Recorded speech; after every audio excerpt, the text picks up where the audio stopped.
Holy Spirit breakthrough. Umaapaw na tagumpay. Lahat ng klase ng tagumpay na nakabase sa pangako ng Diyos ay dapat nararanasan everyday ng mga anak ng Diyos. Holy Spirit breakthrough over all your challenges, over all your problems. You will emerge victorious, triumphant. Everybody declare with absolute faith. Everybody say, our God is not dead. Jesus is alive. Jesus is Lord. Over the Philippines. Over Asia. Over America. Over Australia. Over Africa. Over Canada. Over Antarctica. Over Europe. Jesus Christ. The begotten Son of the living God. Is Lord. All over the world. Hallelujah. Praise the Lord. Hallelujah. Praise the Lord. Amen. Sige po, isa pong pinakamayamang pong palakpak ng pasalamat sa ating Diyos. Hallelujah. Hallelujah, Lord. Hallelujah, Jesus. Yes, good morning, our Father in heaven. Good morning, our Savior, our best friend, our Lord Jesus Christ. Oh, good morning, our leader, our precious Holy Spirit. Maraming salamat. Patuloy ka naming inaanayahan sa mga sandaling ito na patuloy po kayong manguna, Panginoon, sa aming pagpupuri at pagsamba, maging sa aming panambahan ngayong umaga. Muli, patuloy kaming nagpapakumbaba at humingi ng tawad sa aming mga nagawang kasalanan. Sinadya man po o hindi, Panginoon. Patuloy kaming lumalapit. Alam po namin higit po at sobra-sobra ang inyong habag at awa, Panginoon, upang kami patuloy niyo pong linisin, hugasan ng inyong mga banal na dugong tumigis sa krus ng Kalbaryo. Panginoon, maraming salamat. Ngayong umagang ito ay patuloy ka naming iniimbitahan at malaya ka pong makakakilos sa apat na sulok ng bahay panambahan na ito. Let us open our mouth, church. Let us invite the presence of the Holy Spirit. Yes, we invite you once again, precious Holy Spirit. Continue to move in this place. At muli minsan pa ay malaya namin maranasan, Panginoon, ang kagalakan, ang inyong kapangyarihan, Panginoon, at malaya naming minsan pang pupurihin at sasambahin ang aming dakilang Diyos, tagapagligtas, aming Panginoong Yesus. At muli po na Santong Espiritu, patuloy kang manangan, Panginoon, sa aming kalagitnaan. Muli, patuloy po namin sa inyong binibigay ang papuri, luwalhati at pagsamba sa mga pangyarihang pangalan ni Jesus. Amen and amen. Praise the Lord. Sige po, isa pa lang sa pagpalakpak po para sa ating Panginoon. Hallelujah!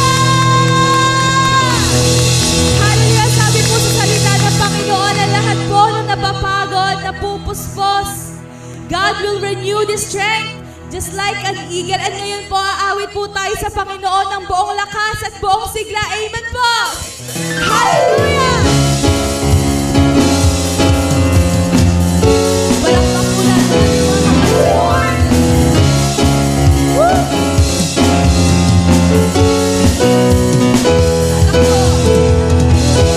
Di magbago, lalakad di magbago, maghihintay ng may talunan, at ang pag-asa ko ay nasa iyo.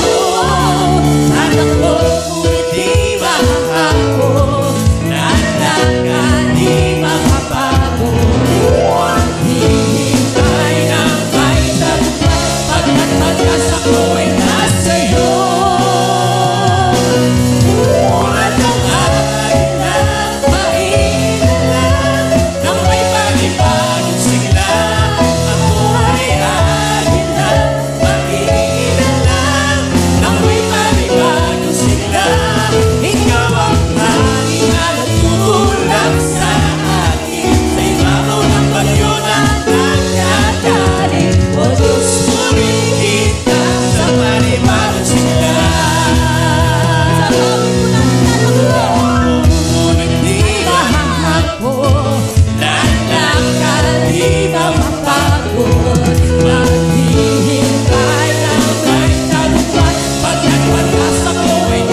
sa mga oras na ito.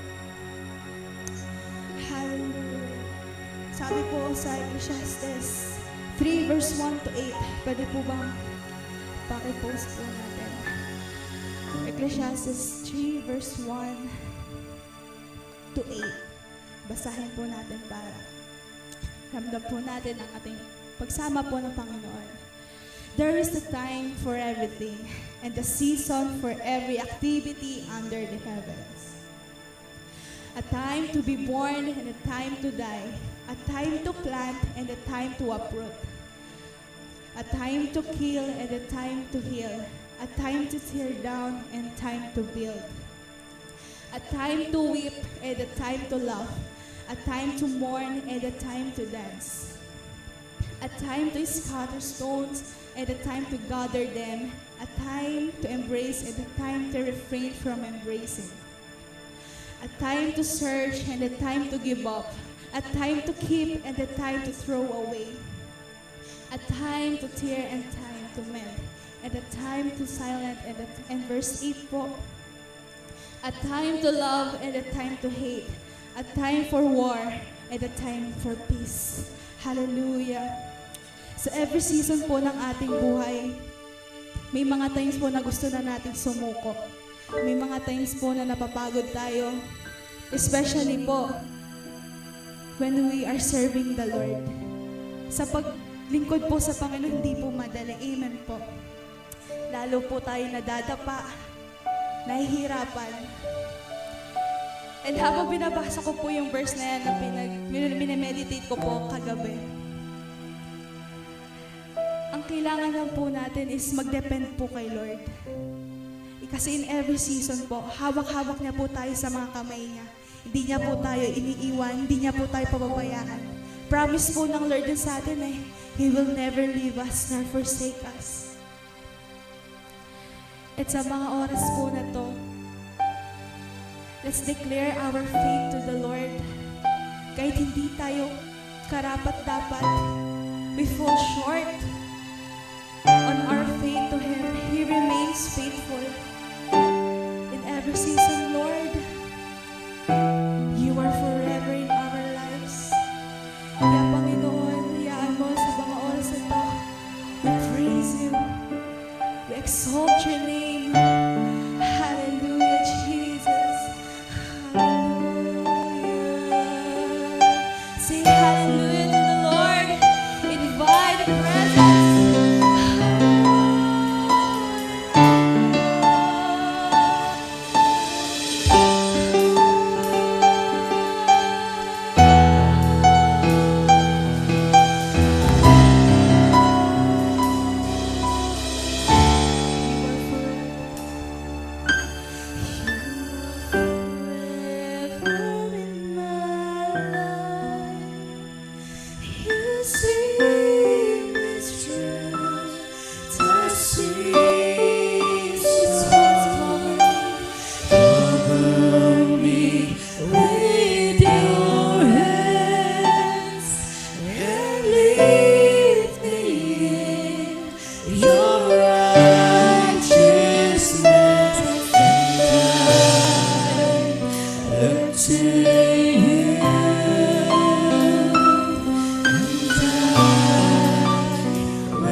faithfulness to me.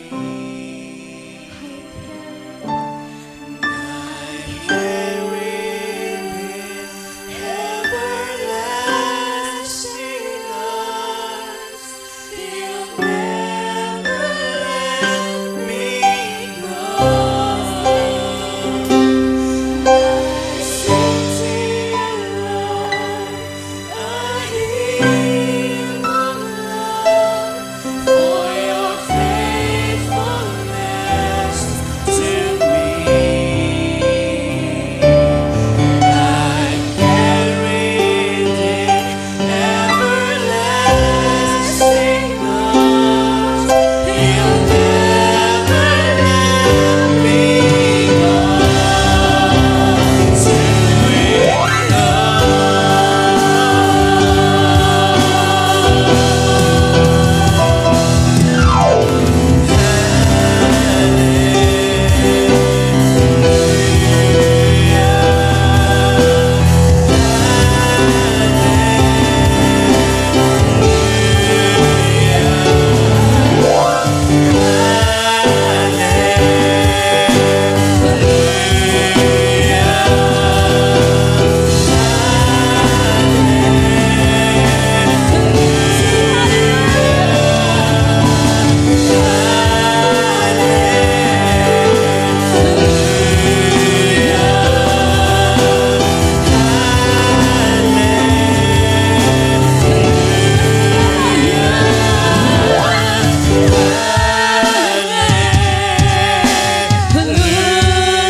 Napakabuti po ng Panginoon. Amen. Palakpakan po natin ang Panginoon.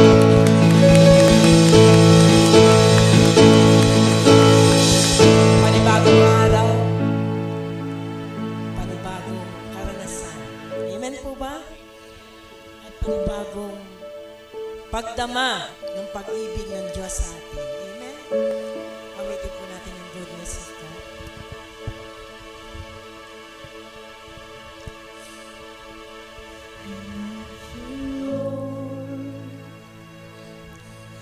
For your mercy never fails me.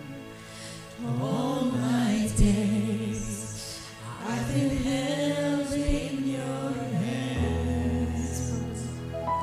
From the moment that I wake up until I lay my head, I will sing of the goodness of God.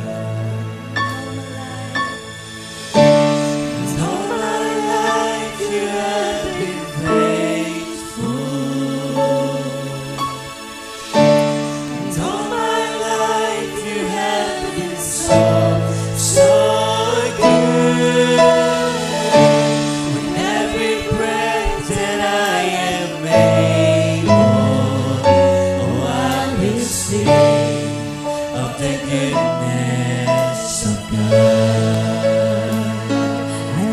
your voice. You have led me to the fire and the darkest night. You are close like no other. I know you as a father. I know you as a friend. And I have lived in the goodness of God.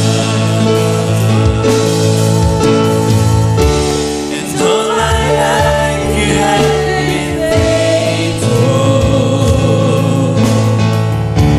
And all my life you have been so, so good. With every breath that I am able, oh, I will sing of the goodness of God. And all my life you have been faithful. And all my life you have been so, so good. With every breath that I am able, I will sing of the goodness of God. And all my life you have been faithful. And all my life you have been so, so good. With every breath that I am able, I will sing of the goodness of God. Ika'y tapat sa habang buhay. Ika'y mabuti magpakailanman. Hanggat ako ay nabubuhay, awitin ko ang kabutihan ng Diyos. Ika'y tapat sa habang buhay. Ika'y mabuti magpakailanman. Hanggat ako ay nabubuhay, awitin ko ang kabutihan ng Diyos.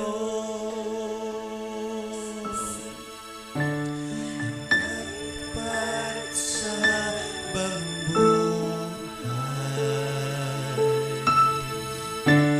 Ika'y mabuti magpakailanman. Hanggat ako ay nabubuhay, awitin ko ang kabutihan ng Diyos. Ika'y tapat sa habang buhay. Ika'y mabuti magpakailanman. Hanggat ako'y nabubuhay, awitin ko ang kabutihan ng Diyos. Awitin ko ang kabutihan ng Diyos. Awitin ko ang kabutihan ng Diyos.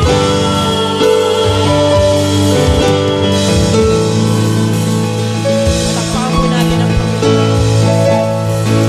Dakilan Diyos sa umagang ito. Pupuri kami at nagpapasalamat sapagkat idinako mo ang aming mga paa sa iyong mga isang bahay. Muli, Panginoon, nagpupuri kami. Nagpapasalamat sa kalakasan ng aming mga katawan, kalusugan ng aming mga isipan, sa patuloy na paggabay patnubay sa araw-araw na Namadama namin ang iyong kabutihan, ang iyong katapatan sa aming mga buhay.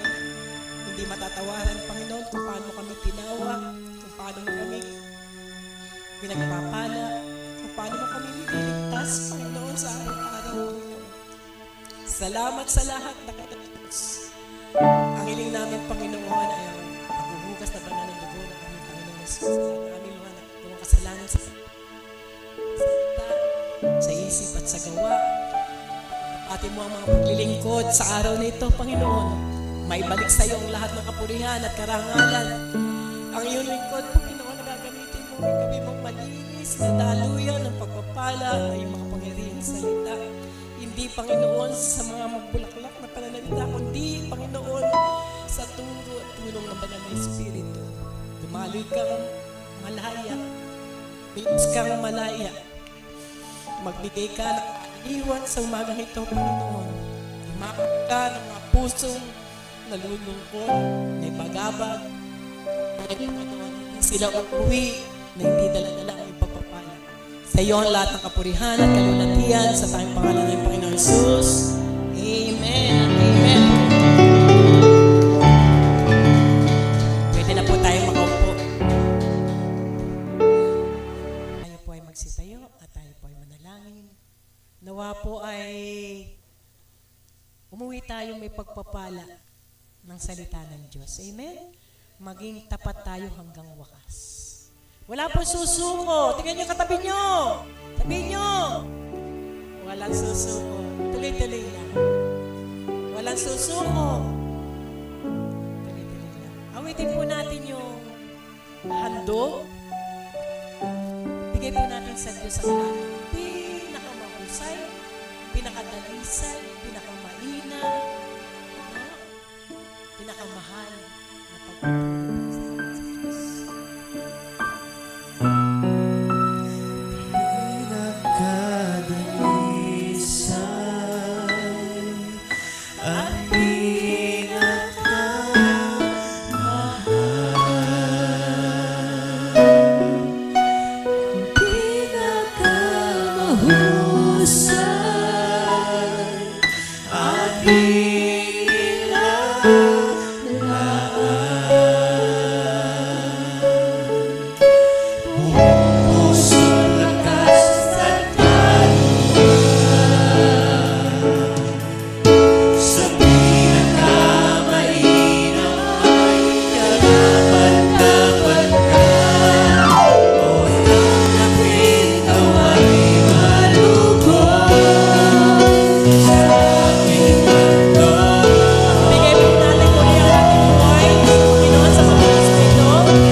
oras na ito, Panginoon, nakikita mo ang aming mga puso. Nakikita mo ang aming mga buhay. Dumaan kami, Panginoon, sa lilim ng kamatayan. Alam namin na sasamahan mo ang bawat isa. Kami higit pa sa mapagtagumpay kung kasama ka namin, dakilang Diyos. At kaya namin, Panginoon, ang mga bagay na ito dahil ang pagsama mo ang siyang pinaka-mahirap at nararapat sa aming mga buhay. Nawa dakilang Diyos, matuloy namin maibigay, maihandog ang aming mga buhay kung paano ang Panginoong Hesus yung pinakamainang din, pinakamahusay ang inilaan sa bawat isa sa amin ng kanyang sarili. Salamat, Ama, hindi nagbabago ang iyong katapatan. Kami man ay nagkukulang, hindi mo maaaring itakwil ang iyong sarili, kundi palagi ang iyong kamay ay umaabot sa bawat isa sa amin. Ano man, Panginoon, ang inaarap sa amin. Narito, Panginoon, kung sino man ang may karamdaman, dinadalangin namin dakilang Diyos sa mga oras na ito, anuman ang mawawala sa ayos ng function ng kanilang mga katawan in the mighty name of Jesus. Ikaw ang may likha ng aming katawan, dakilang Diyos. Anuman, Panginoon, ang wala sa normal na function, ibalik mo, Panginoon, ayon sa iyong biyaya, ayon sa iyong kahabagan, ayon sa iyong karunungan, kung paano mo kami nilikha. Walang sino mang, Panginoon, ang may kapangyarihan na magbalik, Panginoon, sa normal ng aming katawan, hindi ikaw lamang. In the mighty name of Jesus, dahil sa sugat at latay ng aming Panginoon Jesus, na akin namin ang kagalingan na nagmumula sa iyo. Kaya din, Panginoon, ang mga may challenge, Panginoon, financial challenge sa kanilang Diyos, nagkukulang na financial sa araw-araw. Panginoon, tulungan mo kami na itingin namin ang aming mga mata sa iyo. Ikaw na nagsimula at magtatapos ng aming pananampalataya. Ang aming pong i-confess ng lahat ng mabubuting bagay ay nagmumula sa iyo at inaangkin namin ang mga pagpapalang iyo ayon sa iyong biyaya at saya. In the mighty name of Jesus. Kung sino pa man po ang naghahanap ng hanap buhay, dakilang Diyos, pagkalooban mo, Panginoon, ng tamang hanap buhay para sa Kanya. Yung best na hanap buhay, Panginoon, para sa Kanya, sapagkat siya ay iyong anak. Ngayon din, Panginoon, dinadalangin namin ang aming pastor, Pastor Jason Simula, pagkalinga, pagniyakap mo, Panginoon, sa kanyang buhay. Hindi madali, Panginoon, ang maghawak ng bawat isa sa amin, subalit ang dalangin namin palagi, gabayan mo siya, bigyan mo siya ng tulungan, kaalaman kung paano niya gagabayan ang bawat isa sa amin sa iyong biyaya, sa kalakasan, tulungan, at patnubay ng Kanyang Espiritu. Salamat po sa bawat isa, sa aming mga kapatiran, dakilang Diyos. Salamat po. Salamat po sa aming mga buhay. Salamat po sa pagpapatuloy nila, Panginoon, sa iyo. Salamat po, Panginoon, nakilala ka nila sa ilang buhay bilang Panginoon at sa tagapagligtas. Tunay, Panginoon, gamitin mo ang bawat isa para sa iyong kapurihan at para pa sa mga kaluluwang wala pa sa iyo. Ikaw, Panginoon, ang tumawag sa amin, siyang Panginoon, magpupuno ng lahat ng aming Panginoon. Ito po ang aming at dalangin sa pangalan ng Panginoon Jesus. Amen at Amen. Puri po ang Panginoon. Amen. Praise the Lord. Sama-sama po natin may sampang i-deklara. Pangako mo sa akin, hindi ako iiwan. Sa bawat sandali ay laging sasamahan. Espiritu at inay kalagasan, upang lahat ng bagay ay mapagtagumpayan. Pangako mo sa akin, hindi ako iiwan.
na palakpak nga po sa Panginoon. Praise the Lord! Muli nga po, napatunayan po yung katapatan ng Diyos sa ating po mga buhay sa araw na ito. Amen po. Kung meron po tayo mga Bible, buksan po natin ang ating po mga Bible sa Lucas 5, sa Lucas 5 hanggang 8 po, hanggang 6. Sabi po dito, minsan habang nakatayo si Jesus sa tabi ng lawa ng Genesaret, nagsiksikan ang napakaraming tao sa paglapit sa kanya upang makinig ng salita ng Diyos. May nakita siyang dalawang bangka sa baybaying nililinisan ng mga mangisda ang kanilang mga lambat at wala sila sa kanilang mga bangka.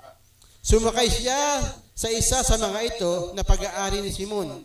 Hiniling niya na ilayo ng kaunti ang bangka mula sa baybayin. Naupo siya sa bangka at nangaral sa mga tao. Pagkatapos niyang mangaral, sinabi niya kay Simon, "Pumulaot kayo at ihulog ang mga lambat upang manghuli." Sumagot si Simon, "Guro, magdamag po kaming nagpagod, ngunit wala kaming nahuli. Ngunit dahil sa sinabi ninyo, ihulog ko ang mga lambat." Ganun nga ang ginawa nila at nakahuli sila ng maraming isda. Kahit halos mapunit ang kanilang mga lambat, 7, kinawayan nila ang kanilang mga kasamahang nasa kabilang bangka upang magpatulong. Lumapit naman ang mga ito at napuno nila ang dalawang bangka. Ano pat halos lumubog ang mga ito. Amen. Purihin po ang Panginoon sa pagkabasa ng kanyang buhay at banal na salita. Ano po yung makikita natin doon po sa ating binasa tungkol po doon po sa pagbibigay po sa Panginoon. Una, bakit po? Sabing ganun dito, magdamag silang ng huli, pero wala silang ng huli. Pero sinabi ng Panginoon, ihulog ninyo yung lambat. Sabing ganun, ihulog ninyo yung lambat. At sabi ni Pedro, ni Simon Pedro, magdamag kaming ng huli, magdamag kami ng isda, pero wala kaming nahuli. Ngunit dahil sa sinabi ninyo, ihulog namin ang lambat. Ano po yung nangyari?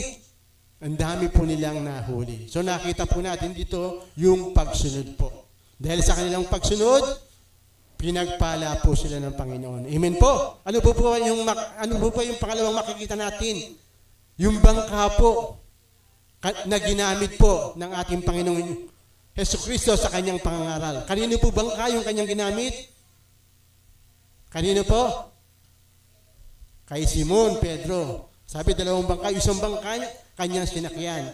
Yung kanyang sinakyan ay pag-aari ni Simon Pedro. Kaya nga po, makita natin, dito, pinagamit po yung kanyang bangka. Kaya nga po, anumang bagay, anumang ito, na ipapagamit natin sa Panginoon, tayo po ay pagpapalain. Amen? Yung bangka po ni Simon Pedro, pinagamit niya. So, hindi po kinalilimutan ng Diyos yung mga bagay na yon. So sa ating po mga buhay, anumang pong bagay na ipapagamit natin sa Panginoon, maaasahan po natin pagpapalain po tayo ng Panginoon. Amen? Nanampalataya po tayo. Sabi nga rito, yung napakahalaga, yung pagsunod. Kaya nga po sabi ng Bible, magbigay kayo, Lucas 6:38, at kayo ay bibigyan. Amen? Ano po ang bibigay? Siksik, liglig, at umaapaw pa. Katulad din po ng ating inawit kanina. Yung mamahal, yung pinakadalisay, yung pinakamainam, yung ating pong ibibigay sa ating pong Panginoon. Amen? Nakahanda na po tayo magbigay? Amen. Sige po, tayo pong lahat, tayo po'y manalangin. Panginoon, maraming pong salamat sa napakagandang umagang ito ng punong-puno ng galak, sigla at kagalakan sa aming mga puso. Sa oras pong ito, kami po ay magbibigay para po sa iyong gawain. Dalahin ko po aming Ama na mga anak mo na kung saan may kagalakang magbigay.